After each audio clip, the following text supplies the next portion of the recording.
Today, it's all about baseball.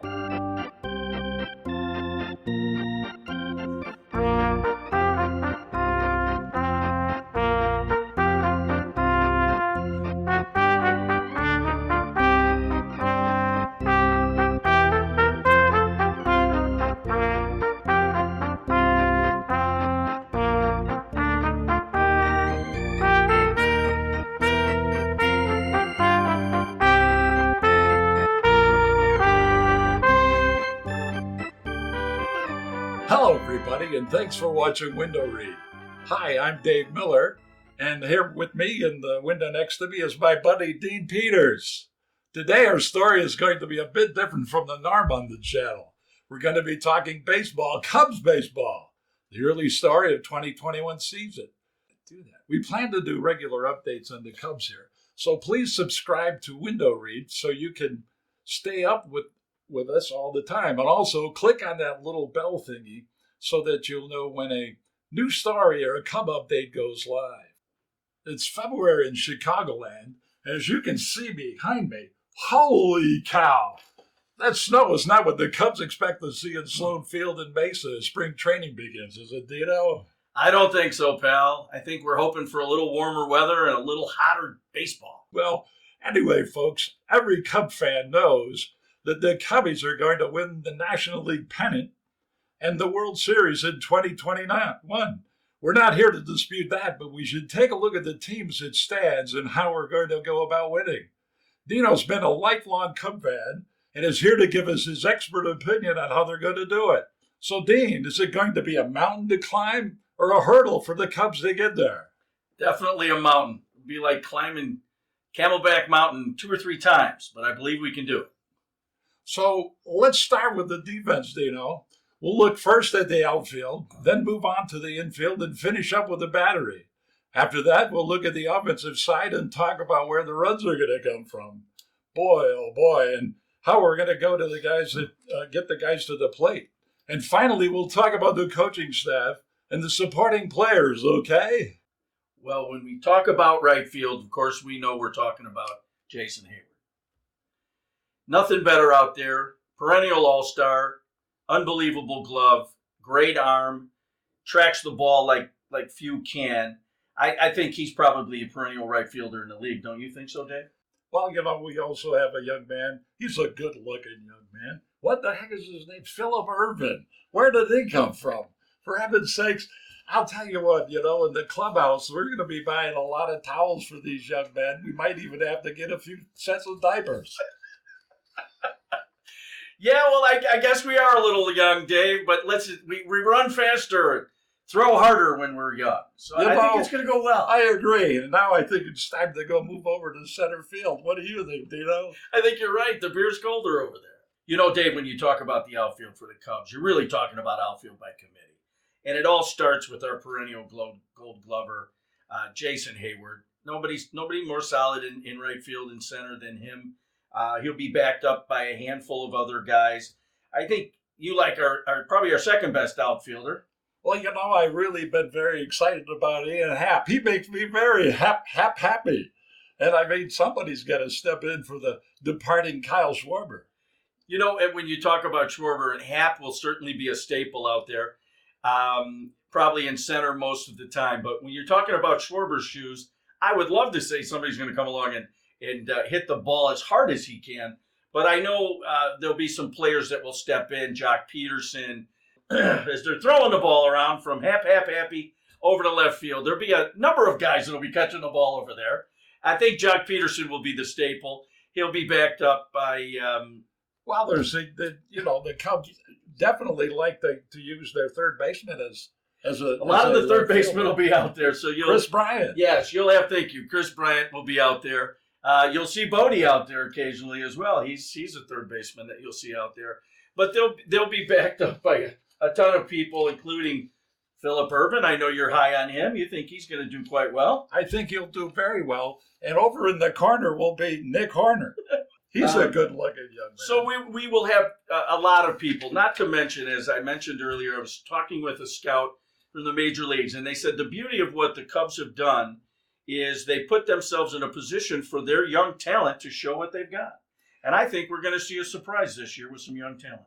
We're going to have a heck of a lot of young talent. Let me tell you why, because the roster in 2019 is missing 34 players for the 2021 version. So we got a couple of holes to fill. More than a couple. Are you kidding me?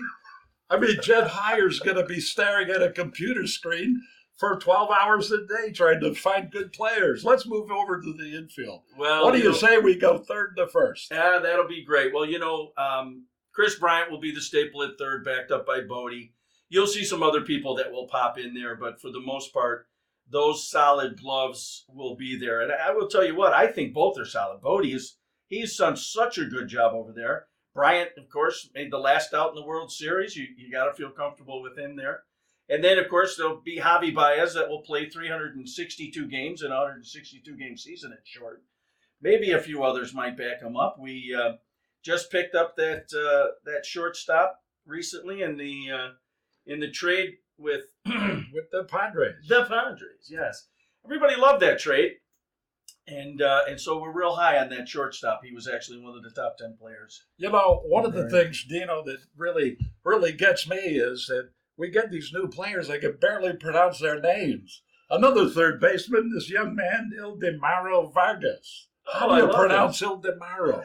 And what does it spell backwards? I can't even figure that out. How about second base? I mean, that's a place where second base is sanctimonious with the Cubs with number 23, Ryan Sandberg. No one's ever filled his shoes. What can we do at second? Well, you know what? At second base, you're going to see Nico Horner.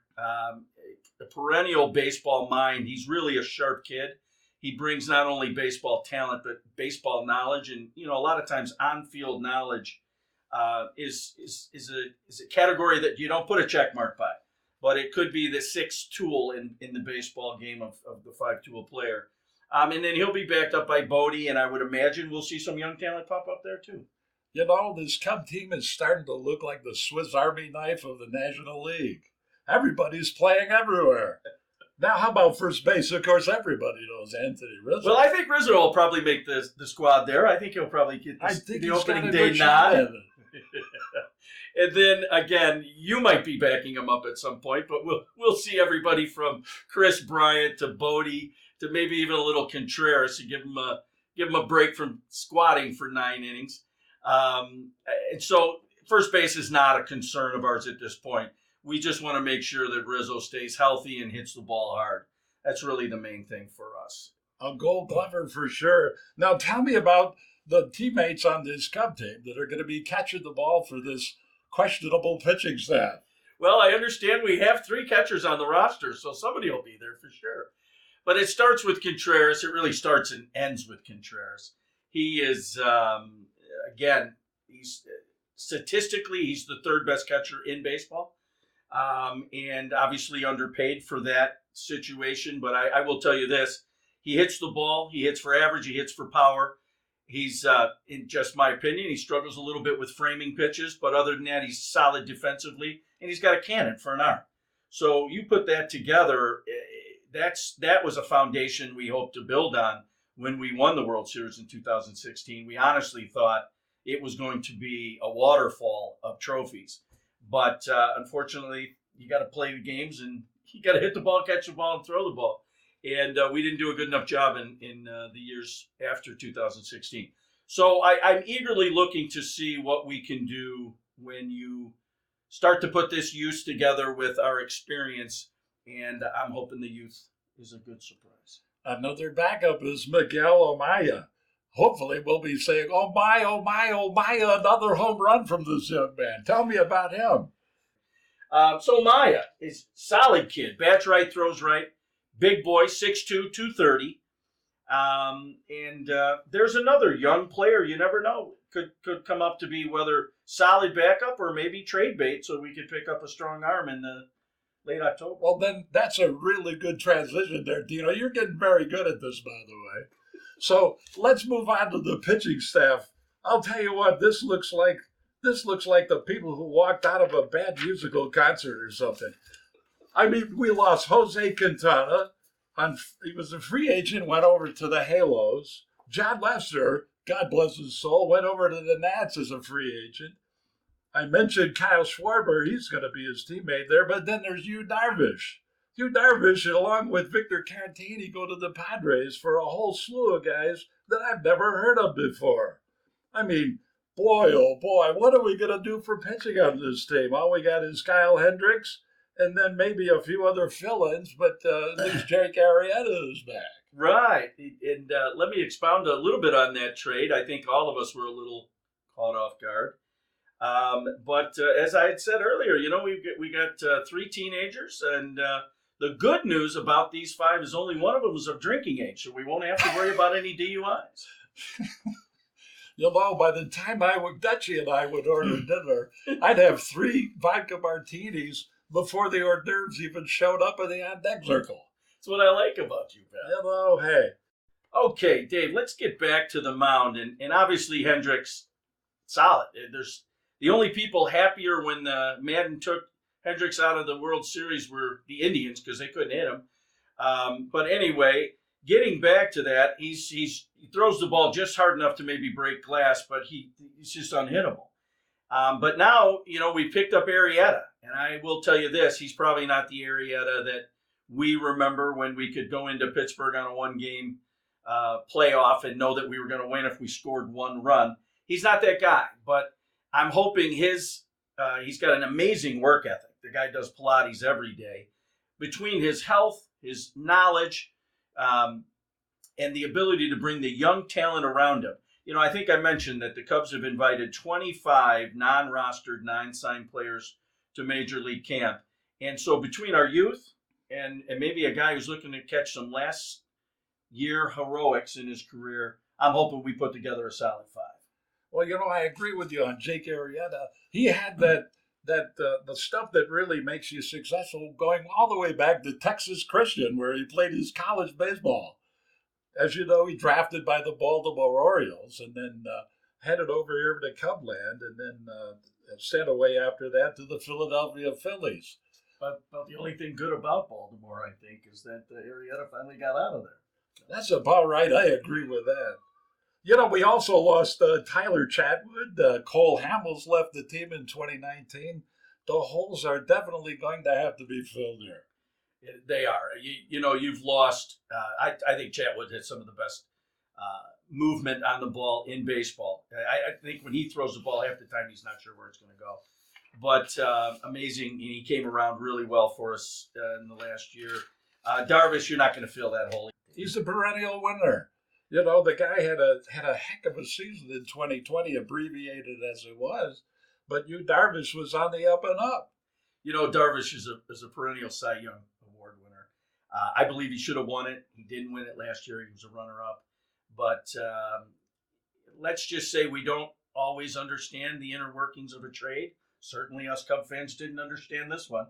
But time will tell. Hopefully they're a little smarter than we are, and it will end well. Well, let me go down a list there for you, Dino, just to go back to 2019 and just think about this team for a minute. Not on this team for 2021, and we mentioned Yu Darvish, but it doesn't end there. How about Carl Edwards Jr.? He's no longer on the team. We mentioned John Lester, he's gone. Mike Montgomery, Jose Quintana, and how about Pedro Strop? This young man came in and shut down some heavy hitters. Come on, where are we going? That's right. You got to tilt the hat to Pedro Strop. And then some of the other players that complemented this pitching staff are gone too. Victor Carazzini, Daniel Descalzo. I love that name. We need more Italians on this team. What do you think about that, Dino? Well, you got to have a few Italians on the team to win, because otherwise you just don't have the good food. So I agree with you. We've lost some great players, some guys that you'll remember, year after year after year. But again, I'm going to trust the management, because what other choice do we have, quite honestly? And hopefully they can retool, stock the bank accounts, and come to a solution. Well, how would you like to be new coach David Ross trying to take care of this whole situation? He's got a coaching staff including 13 other coaches. My goodness, maybe some of those guys will be donning a uniform and taking the field. Well, I always say, that backup catcher, he's usually the first one to come out if they need somebody. But, Rossi's a catcher. And I was a catcher in Little League and my kids were catchers. And something about being a catcher, I believe, makes you have the opportunity to be a great coach. But if you look at some of the great coaches we have in the game, they were catchers. And you're in every play, you're thinking everything, you're thinking of the play before the play, the movement, the who's on first, how big a lead he's got. Everything going on in the game as a catcher makes you an excellent coach. You can anticipate what's going to happen. Therefore, whether it's moving your players into the right positions, whether it's knowing that this guy always swings for a ball in the dirt.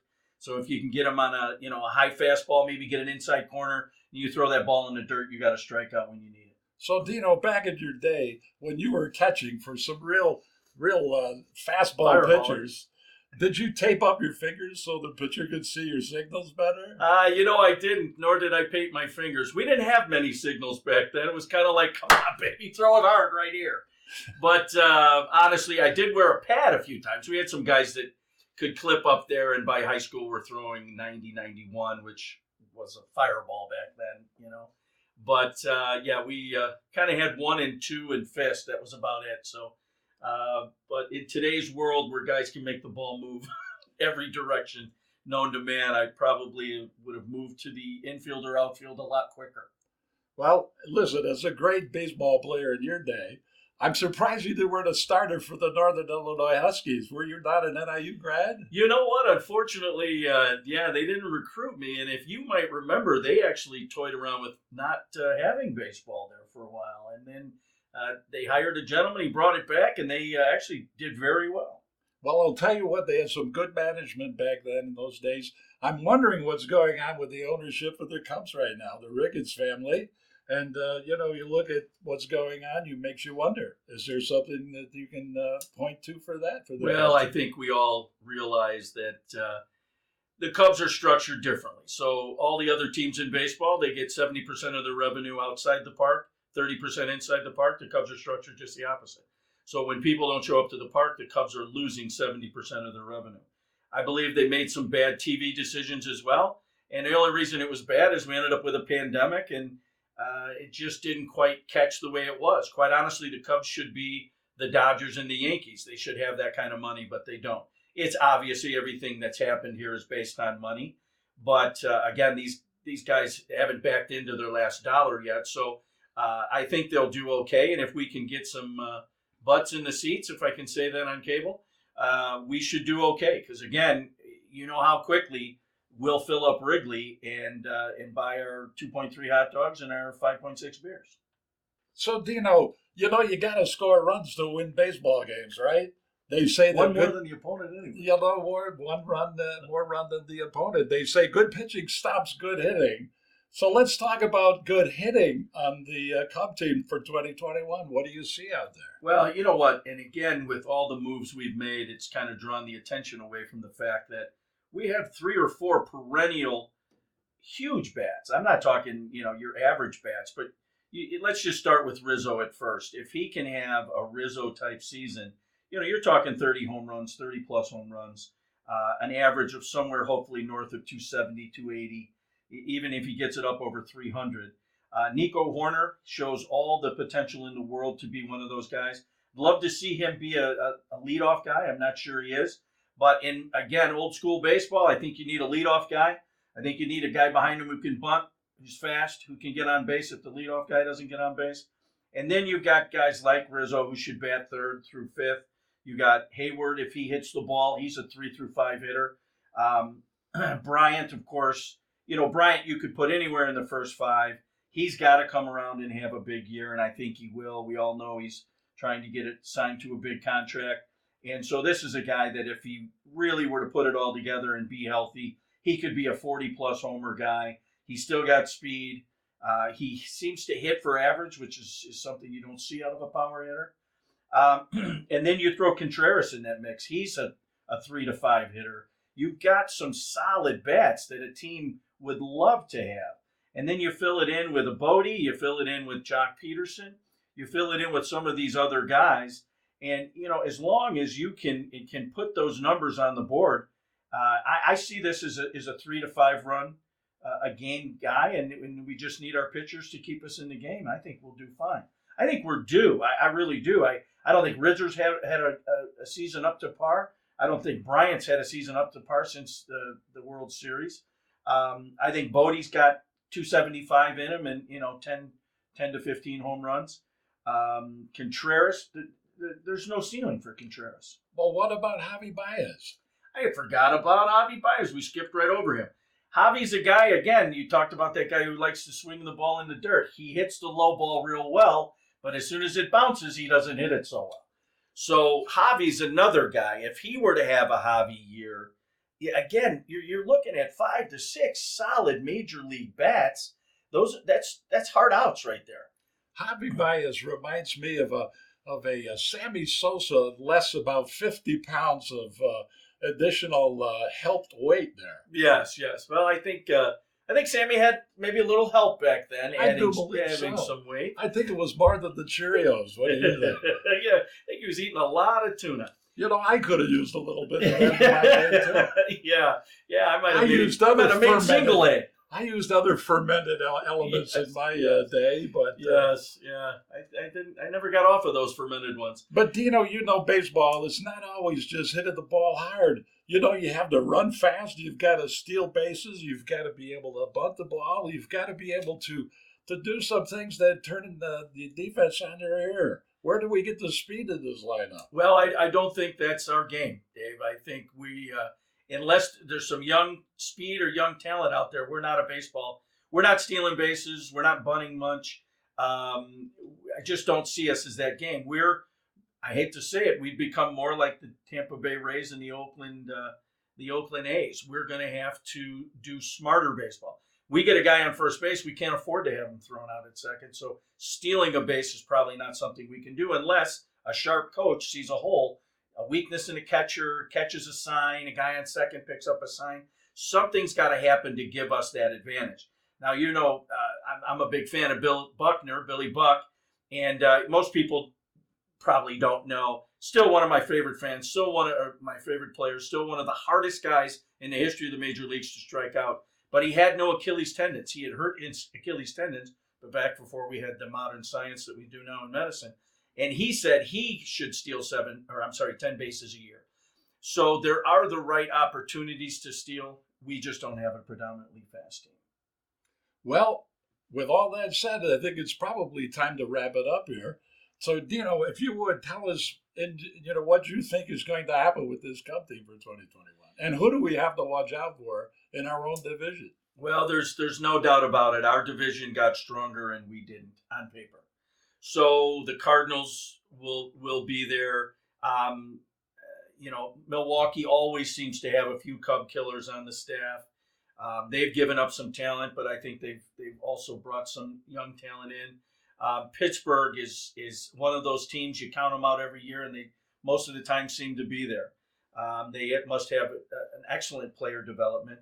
I don't think we're going to see much competition, but you look at Cincinnati. Cincinnati's got some strong arms, and I think they're a little bit like the Cubs. If they put some young talent and get some surprises, they could be there. So I hate to say it's up for grabs, but it is. We will be the sleeper, and that's probably a good thing. Less people judging us gives us an opportunity to develop and maybe surprise some people. Well, let's hope that COVID is in our taillights and rearview mirrors, and we won't have to worry about any strange rules that come out of that whole business. But I do have to ask you a question. Do doubleheaders still be 7-inning games, or how is that working in 2021? I don't think so, but I will tell you this. I thought they should have done it a little differently, to shed my opinion. I thought they should have expanded the rosters and done more doubleheaders. You would have got a better opportunity to see younger talent. You could have rested your major league players in the second game, giving them an opportunity maybe even get to the hotel or to their house early. So if you want to go to the 7-inning format, I think you should have done more doubleheaders, expanded the roster, allow more young arms the chance to throw in the major leagues and more young players the chance to play. You would have had a bigger sampling of wins and losses from teams because, the Cubs kind of sprinted out there and then kind of died into the playoffs. You get a bigger sampling, you're going to get better I believe, better playoffs. Not that there should be an asterisk on this World Series, but it certainly was an odd year. That said, I think we're going to have some fun this year talking about Cub baseball. Is it time for a fall snap? You know, it's always time for a fall snap. Do they still brew that stuff anymore? I'm sure they do somewhere. Heavens to Betsy. So, okay, everybody, thanks for dialing in. It's been a genuine thriller with Dino. Thanks for having me. The brain trust here. I just kind of throw questions at this guy and let him talk. I mean, you know, when you got baseball acumen like that, it's something to be very proud of. But for you out there in baseball land, don't forget to sign up for Window Read on YouTube and look for all of the updates coming your way on Cub Baseball. So long, everybody.